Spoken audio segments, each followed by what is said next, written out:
Shalom. Salam sejahtera bagi kita semuanya.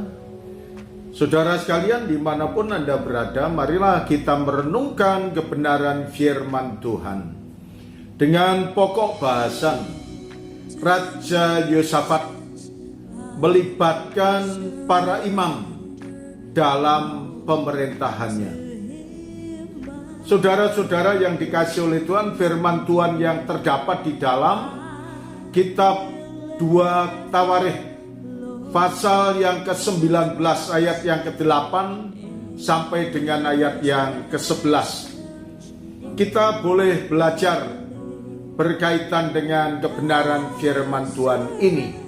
Yang pertama kita akan pelajari mengenai kenapa Raja Yosafat melibatkan para imam.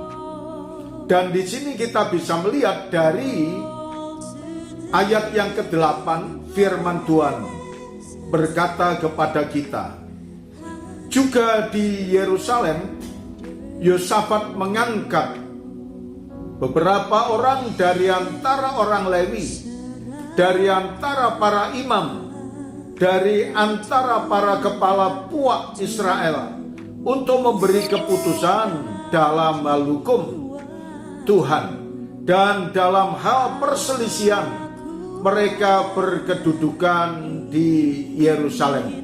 Saudara sekalian, apa yang dilakukan oleh Raja Yosafat? Dia memanggil diantaranya para imam, orang-orang Lewi dan kepala puak atau pimpinan-pimpinan kelompok orang-orang yang ada di kerajaan Yehuda. Saudaraku yang dikasihi oleh Tuhan, dengan melibatkan para pemimpin setempat ini tentunya akan membawa dampak tersendiri. Dan bahkan kalau kita melihat, saudaraku yang dikasihi oleh Tuhan, bahwa Tuhan mempercayakan kepada Raja Yosafat untuk melibatkan kepada orang-orang Lewi, kepada para imam, dan kepada kepala-kepala puak. Tujuannya untuk memperlancar pemerintahannya. Demikian pula kita tahu, saudara sekalian, bahwa semuanya itu dikepalai, kalau para imam dikepalai oleh Amaria.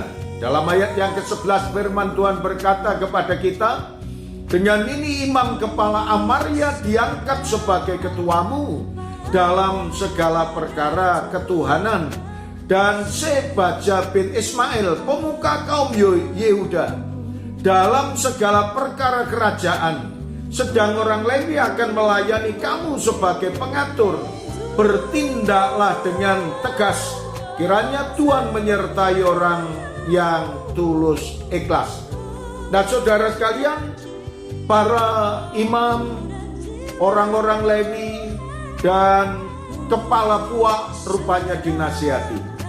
Apa yang disampaikan supaya kita mengatur dan bertindak dengan tegas. Dan apa yang dikatakan dalam ayat yang ke-9, Tuhan juga berkata kepada kita mengenai nasihatnya. Ia memerintahkan mereka, kamu harus bertindak tegas dengan takut akan Tuhan, dengan setia dan dengan tulus hati. Demikian apa yang disampaikan firman Tuhan ini mengajarkan kepada saudara dan saya, ketika mengambil keputusan, kita harus mengambil keputusan dengan tegas dan sesuai dengan tatanan yang ada. Biarlah ketetapan peraturan-peraturan, hendaklah kamu memperingatkan mereka supaya mereka jangan bersalah terhadap Tuhan, sehingga murkanya menimpa kamu dan rekan-rekanmu. Hendaklah kamu berbuat demikian dan kamu tidak akan bersalah. Biarlah firman Tuhan ini membekali dalam kehidupan kita, dan kita senantiasa diarahkan oleh Tuhan dan diberkati oleh Tuhan. Terima kasih Tuhan Yesus. Kami mengucap syukur atas kebenaran firman-Mu ini. Biarlah semuanya ini akan termeteraikan di dalam lubuk hati kami dan memberikan penguatan dalam kehidupan kami. Dalam nama Tuhan Yesus kami berdoa. Amin.